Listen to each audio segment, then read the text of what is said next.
রাস্তা যদি অবরোধ না করা হয়, সচিবালয় ঘেরাও যদি না করা হয়, থানা ঘেরাও যদি না করা হয়, তাহলে জনগণ যে কিছু বলছে, এই দেশের জনগণ মজ্জাগতভাবে এটা ধরেই নিয়েছে যে এগুলা তারা আর মানবে না।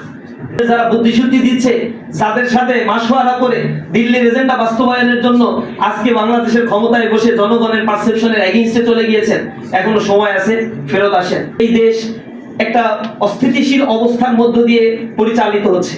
দেশের শেয়ার বাজারের অবস্থা চরম বিপর্যস্তকর অবস্থা, স্টক মার্কেটের অবস্থা খারাপ, ক্যাপিটাল মার্কেটের অবস্থা খুবই খারাপ।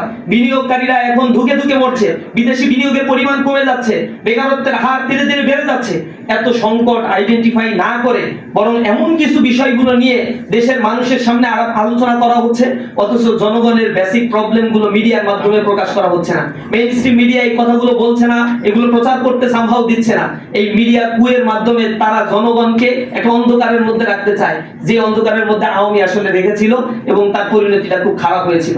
আমরা বলছি, আমরা শান্তিপূর্ণভাবে কর্মসূচি পালন করছি, প্রতিটা জায়গায় মিছিল করেছি। ইসলামী ছাত্র শিবিরের পক্ষ থেকে লাস্ট 10 দিন টানা মিছিল কর্মসূচি করেছি, অবস্থান কর্মসূচি করছি, ক্যাম্পাসে মানববন্ধনের মাধ্যমে আমরা সরকারের দৃষ্টি আকর্ষণ করার চেষ্টা করছি।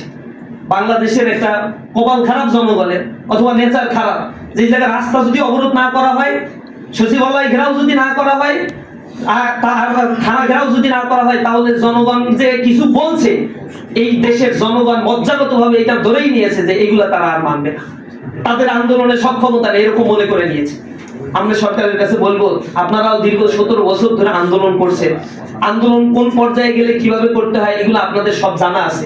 আপনাদের যারা বুদ্ধিশুদ্ধি দিচ্ছে, যাদের সাথে মাসোয়ারা করে দিল্লির এজেন্ডা বাস্তবায়নের জন্য আজকে বাংলাদেশের ক্ষমতায় বসে জনগণের পারসেপশনের এগেইনস্টে চলে গিয়েছেন, এখনো সময় আছে, ফেরত আসেন। জনগণের ভাষা বোঝার জন্য চেষ্টা করেন, গণরায় বাস্তবায়নের জন্য আপনাদের সহযোগিতা আমরা করতে চাই। আপনারা সেই ক্ষেত্রে অগ্রণী ভূমিকা পালন করুন। রাষ্ট্রকে ব্যবহার করে সম্পদ লুটপাটের একটি অভয়ারণ্যে পরিণত করিয়েন না, তাহলে আপনারা এই দেশের জন্য, এই জাতির জন্য অনেক বেশি নিন্দার পাত্র হয়ে দাঁড়াবেন। আমরা সরকারের কাছে সেই আহ্বান জানাচ্ছি। আজকের প্রোগ্রামের মধ্য দিয়ে আমরা বলতে চাই, আমাদের এই কর্মসূচি, কার্যসূচি, জনগণকে সচেতনতামূলক কার্যসূচি আমরা পরিচালনা করব। জনগণের যেই প্রবলেমগুলো এখন ফেস করছে, সেই কথাগুলো আমরা উত্থাপন করার জন্য চেষ্টা করব। প্রয়োজনের আলোকে স্থান, সময়, কাল, পাত্র ভেদে এই আন্দোলন তীব্র থেকে তীব্রতর হবে। আমি আশা করি সরকার